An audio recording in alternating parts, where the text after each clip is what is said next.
हाथों में बाटे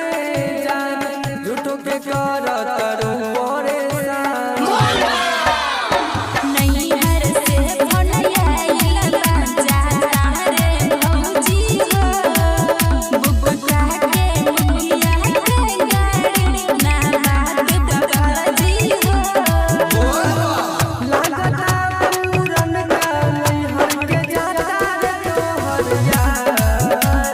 जाए मन करे बाबा दुआर लेके चली सैया जी हमार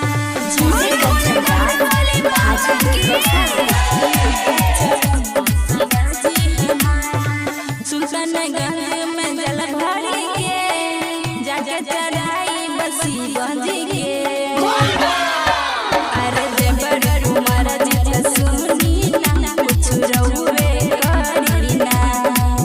अपना भैया रोहित जी के रहुए मनाई ना मान गई बात तोहर चलो ना दुलारी हमार